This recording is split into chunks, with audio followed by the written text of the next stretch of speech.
우리가 신앙생활을 하고 있는 이 기독교는 역설적인 부분이 참 많은 것 같습니다. 역설이라는 말은 영어로 파라독스라는 단어를 쓰는데 이것은 모순같이 보이지만 올바른 진리라는 뜻입니다. 그 대표적인 역설이 바로 오늘 본문의 말씀이 되지 않겠나 싶습니다. 예수님은 오늘 본문의 말씀을 통하여서 예수님 자신이 이 땅에 오신 목적과 또 그 목적을 이룰 때가 되었음을 오늘 비유로 말씀을 하셨는데, 자, 오늘 메인 본문의 24절 다 같이 읽도록 하겠습니다. 읽습니다. 시작. 내가 진실로 진실로 너희에게 이르노니 한 알의 밀이 땅에 떨어져 죽지 아니하면 한 알 그대로 있고 죽으면 많은 열매를 맺느니라. 아멘. 이 말씀은 예수님의 죽음을 통하여서 많은 사람들이 생명을 얻는다라는 뜻인데, 예수님의 역설적인 미랄 정신을 보여준 말씀이 아닌가 싶습니다. 뿐만 아니라 그 다음 절에 나오는 25절도 보면은 앞에 24절과 미랄 정신, 하나의 미랄 정신과 아마 비슷한 말씀이 아니겠나 싶은데 25절 한 번 더 읽어볼까요? 시작. 자기의 생명을 사랑하는 자는 잃어버릴 것이요 이 세상에서 자기의 생명을 미워하는 자는 영생하도록 보전하리라. 자기 생명을, 자기 목숨을 잃지 않으려고 죽지 않으려고 바등바등하는 자는 잃게 되고, 주를 위해서 그렇죠 이렇게 헌신하고 또 버리는 자는 오히려 생명을 얻게 돼 영생을 취하게 된다는 이런 말씀이 아니겠습니까? 이러보건대 예수님의 미랄 정신만이 있다면 어떤 사람이든지 어떤 가정이든지 어떤 단체든지 살아나는 역사가 있을 줄로 믿습니다. 얼마 전에 기독일보라는 이 신문에 이런 기사가 났습니다. 교회가 침체 위기에 빠진 4가지 요인 해서 4가지 소주제가 이제 하나씩 왜 침체에 빠지게 되는지 1번, 2번, 3번, 4번 이래서 4가지 소주제로 이렇게 띄워놨는데 한번 그거 보여줘 보실래요? 한번 읽어보세요. 자, 1. 우리는 세상을 사랑한다. 2. 우리는 더 이상 교회를 중요하게 여기지 않는다. 3. 우리는 서로 싸우는데 여념이 없다. 4. 우리는 이름뿐인 기독교인이다. 요 4가지 때문에 한국교회가 지금 침체 위기에 빠졌다는 것입니다. 여러분 이거 읽었는데 공감이 되나요? 한국교회, 우리 교회 공감이 됩니까? 우리 교회 공감된다면 조금 좀 그렇지만 우리 교회도 한국교회 안에 소속되어 있는 교회니까 크게 다를 바가 없지 않겠나 싶습니다만은, 이렇게 기독일보 신문에 어떤 분이 이 한국교회가 침체된 원인 4가지에 대해서 분석을 해서 소달락으로 4가지를 이렇게 원인에 대해서 이렇게 밝혔습니다. 저는 이 기사를 읽고 정말 한국교회가 큰일 났구나. 우리가 다 알고 있는 바인데 어떻게 할 수가 없잖아요. 이거 공감 못 하시는 분이 혹여나 있습니까?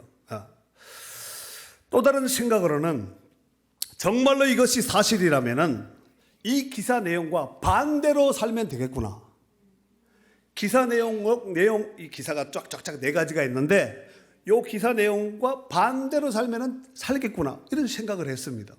그래서 이 반대되는 4가지를 소주제로 해서 제가 이제 설교하려고 그래요. 자, 그런데 이 한국 교회가 지금 문제 있다 이래서는 안 된다, 이런 것은 여러분들 다 공감하시지요? 저도 공감합니다. 그런데 문제는 우리 앞서 문제가 되어서 교회가 문 닫고 교회가 술집으로 팔려나가고 교회가 박물관으로 기타 등등 세상 기관으로 팔려나가는 유럽의 교회들, 정말 유럽 교회들 어마어마한 교회들 많거든요. 정말 잘 짓고 오래되고 기독교 역사 우리보다 훨씬 깊지 않습니까? 오래되었잖아요. 이런 교회들이 있는데 한번 사진 한번 보여줘요. 대표적으로 몇 교회만 제가 한번 선정을 해보았습니다. 이렇게 전체는 다 나와 있지만 보기만 해도 우리 교회보다 크다는 걸 보이겠죠. 다음 그림. 이 정도 교회면은 진짜 교회가 다 돌로 지은 교회거든. 돌로. 이런 교회들이 영국에는 어마어마합니다. 보통 이런 교회가 보통이에요, 영국에는. 자, 이런 어마어마한 교회들이 술집으로, 댄스장으로, 박물관으로 팔려나. 왜냐하면 예배하는 사람이 없는 거예요. 교회 유지가 안 되니까 그냥 세상으로 경매나고 매물로 나와서 그냥 팔려나가는 거예요. 한번 팔려나가서 어떤 용도로 사회 형태가 있는지 한번 봐주세요. 술집이에요. 교회인데 술집이 돼버린 거야. 옛날에 교회, 지금은 술집이에요. 지나간 과거에는 어떤 영국의 어떤 성도들이 이곳에서 하나님을 찬양하고 우리처럼 예배하지 않았겠습니까? 그러나 지금은 술집이에요. 또 우리나라의 교회입니다. 옛날 예배했던 시절에 이 교회가 팔린 거야. 개발되고 해서 팔렸는데 이쪽에는 댄스장이에요. 영국 교회는 이런 교회들이 비일비재하면 어마어마합니다. 교회는 막 어마어마한 웅장한데 20, 30명 노인들, 할머니, 할아버지들이 모여서 이렇게 한쪽 귀퉁이에 앉아서 예배하는 거예요. 그러면은 그 할머니, 할아버지 그 성도들 세대가 지나가면은 다음 세대는 어떻게 될까요? 다음 세대가 없으면 집안도 가문도 끝이고 교회도 끝이고 뭐 나라도 끝이 됩니다. 후손들이 없으면 끝이 아니겠습니까? 남아서 대를 이을 수 있는 후손들 자녀들이 없으면 나라도 그냥 스스로 자멸되는 것이 아니겠습니까? 여러분, 유럽 교회가 그랬는가 보다. 옛날에는 그랬지만 지금은 이것이 오늘날 한국 교회의 현실이 되었습니다. 더욱이 코로나 이후에 한국 교회가 15,000교회 이상 문 닫았다는 거예요. 여러분, 15,000명이 아니라 교회예요. 15,000교회. 그러니까 한국교회 전체로 보았을 때 약 한 3분의 1이 정리된 거예요.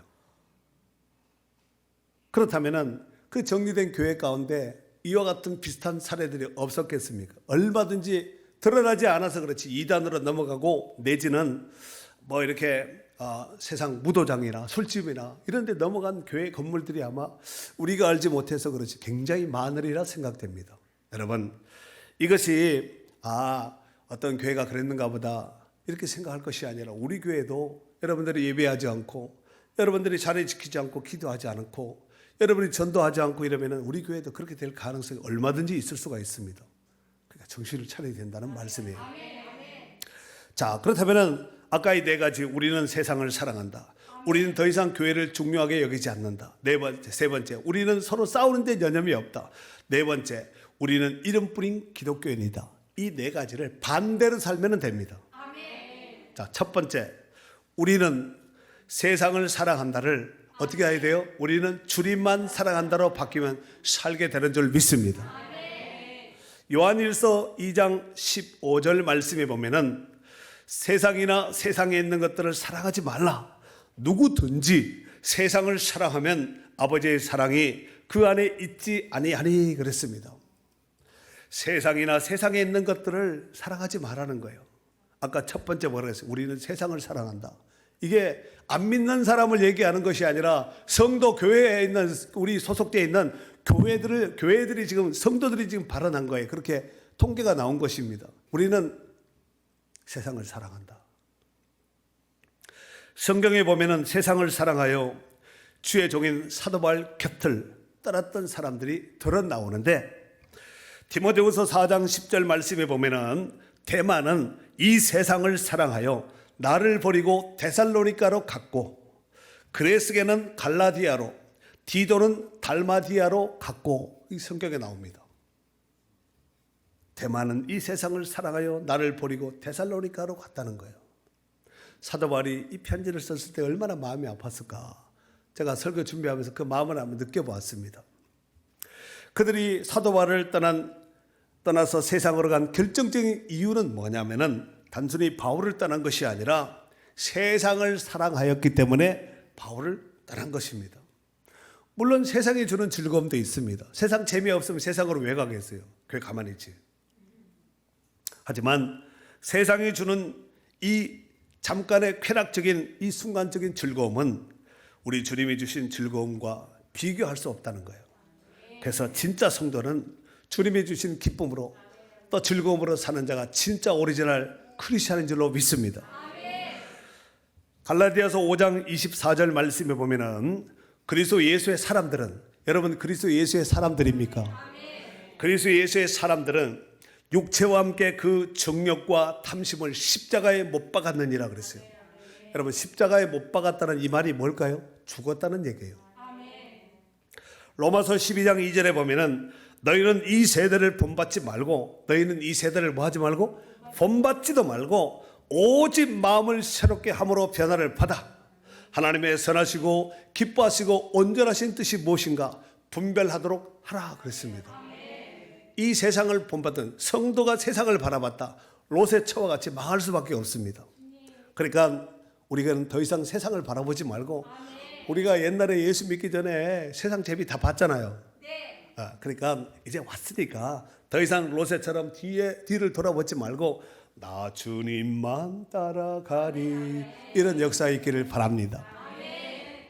두 번째, 우리는 더 이상 교회를 중요하게 여기지 않는다를 한번 띄워보세요. 자, 한번 읽어봐요. 시작. 우리는 교회를 가장 중요하게 여긴다로 살면 됩니다. 아멘. 우리는 더 이상 교회를 중요하게 여기지 않는다. 이 말을 우리는 교회를 가장 중요하게 소중하게 여기면 이렇게 살면 된다는 거예요. 네. 교회라는 말은 헬라어로 에클레시아라는 뜻이죠. 에크는 프롬이라는 뜻이 있습니다. 영어로. 그런데 우리는 세상에 있던 사람들이에요. 세상 마귀 종살이 하던 원수 마귀 종살이 하던 자들이었습니다. 저나 여러분 전에 다 그렇게 살았다는 거예요. 그런데 세상 속에서 예수를 그리스도라고 주라고 고백하며 모인 무리가 바로 에클레시아입니다. 이 땅에서 교회는 굉장히 중요한 기관입니다. 왜 그럴까요? 주님의 피값으로 세운, 주님이 친히 세운 기관이기 때문에 그렇습니다. 사도행전 20장 26절 28절 말씀에 보면은 여러분은 자기를 위하여 또는 온 양떼를 위하여 삼가라. 성령이 그들 가운데 여러분을 감독자로 삼고 하나님이 자기 피로 사신 교회를 보살피게 하셨느니라 그랬습니다. 하나님이 자기 피로 사신 교회. 여러분 우리 찬송가에 그런 거 있죠. 찬송가 208장 1절에 보면은 내 주의 나라와 주 계신 성전과 피 흘려 사신 교회를 늘 사랑합니다. 찬송가 가사는 그렇게 되어 있는데 아까 뭐라 그랬어요? 우리는 교회를 중요하게 여기지 않는다는, 오히려 세상을 사랑한다는 거예요. 그렇게 하면 안 되고 주님이 피 흘려 사신 그 교회를 우리도 늘 사랑할 수 있도록 해야 될 줄로 믿습니다. 어떤 신학자는 이런 말을 했습니다. 하나님을 아버지라 부르는 자는 교회를 어머니라 불러야 된다 라고까지 말을 했습니다. 이 땅에 세워진 교회들은 그만큼 중요한 기관이다. 교회를 통해서 하나님이 역사하시고 교회를 통해서 성도가 탄생되고 할렐루야, 교회를 통해서 하나님의 나라를 확장시키는 이 땅에 주님이 친히 피로 사신 교회에게 중요하게 소중하게 여겨야 될 줄로 믿습니다. 교회를 소중하게 여긴다는 말은 하나님을 소중하게 여긴다는 말과 똑같습니다. 아멘. 세 번째 한번 읽어봅시다.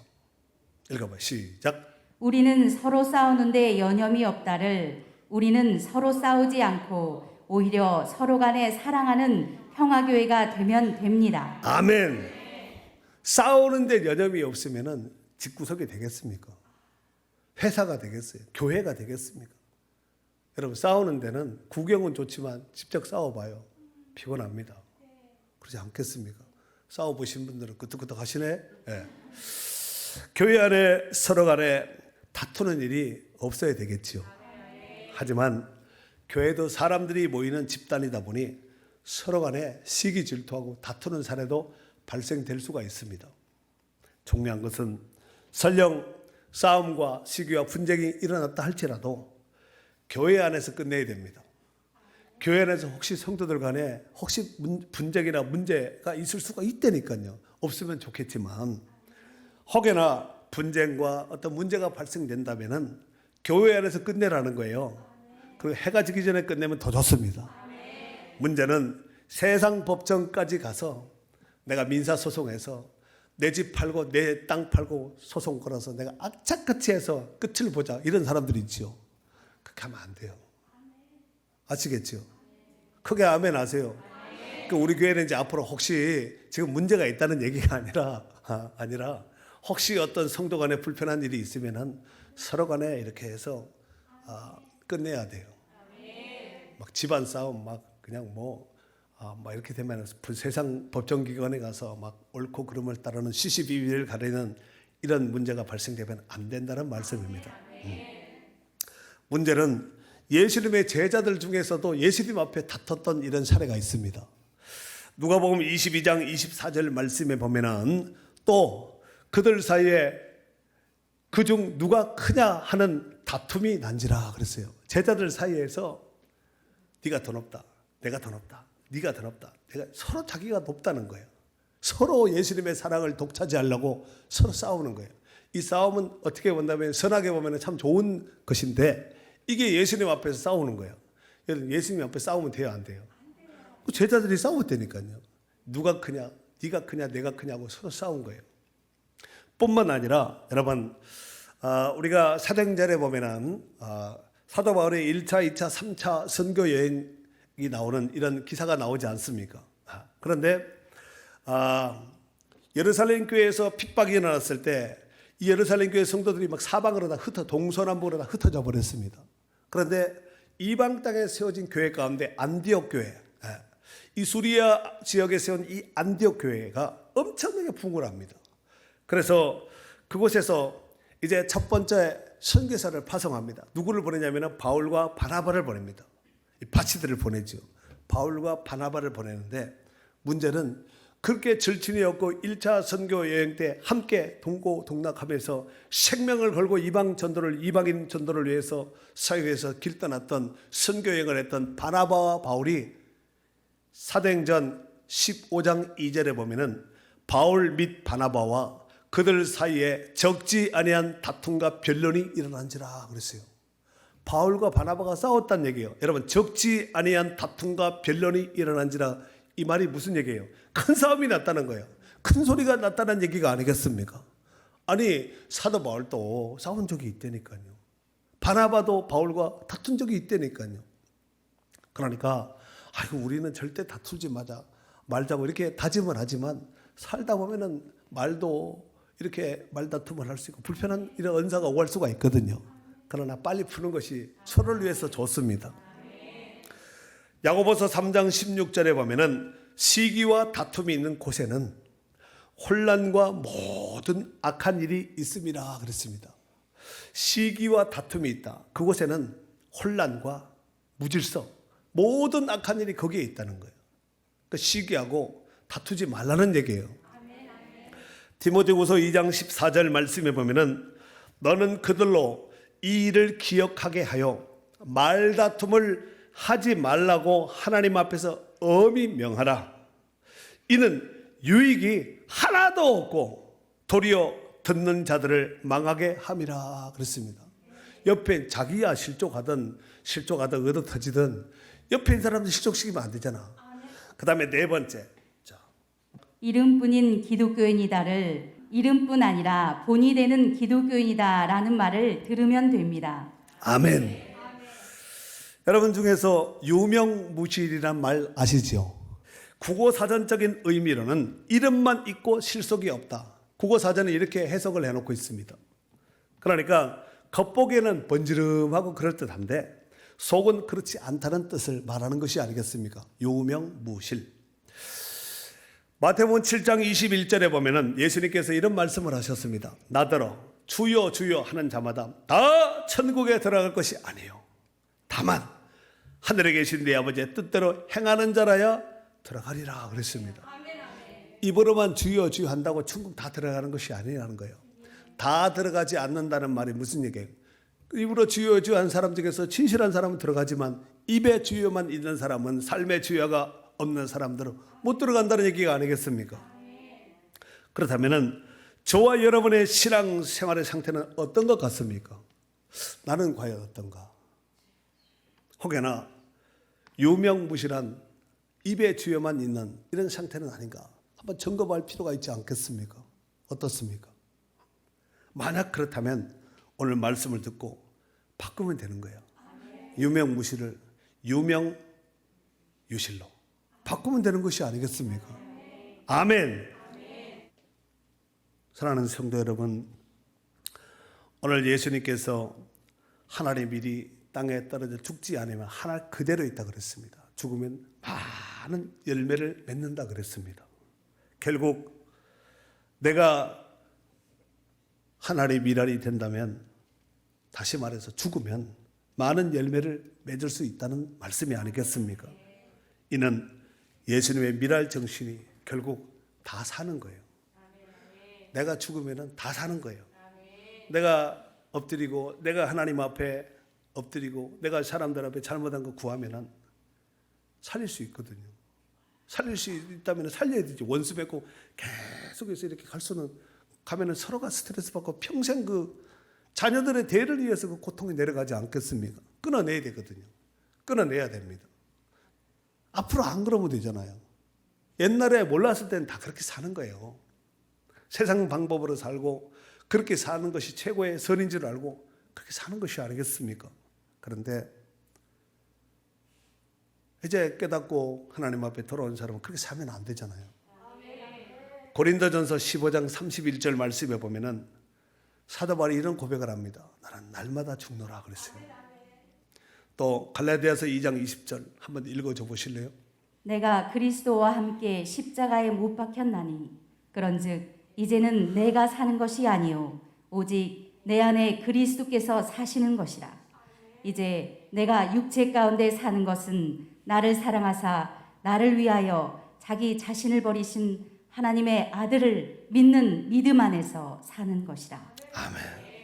내가 그리스도와 함께 십자가에 못 박혔다는 거예요. 이게 뭐예요? 죽었다는 얘기거든요. 그런즉 이제는 내가 사는 것이 아니고 오직 내 안에 그리스도께서 사신 것이라 그랬습니다. 이제 저와 여러분들이 정말 그리스도 안에서 새롭게 거듭나고 성령 안에서 거듭난 자라면 오늘 본문에 예수님의 미랄 정신을 가슴에 담아야 됩니다. 하나를 그대로 있으면은 죽지 않으면 하나 그대로 있습니다. 죽으면 많은 열매를 맺는다고 말씀하고 있습니다. 우리가 예수님의 미랄 정신을 가슴에 담고 어느 곳에 가든지 누구를 만난다 할지라도 죽어지는 거룩한 미랄이 되면 마른 사람들을 살릴 수 있고 더 풍성한 열매 맺는 삶을 살게 될 줄로 믿습니다. 이러한 역사가 오늘 우리 가운데 충만할 수 있기를 바랍니다.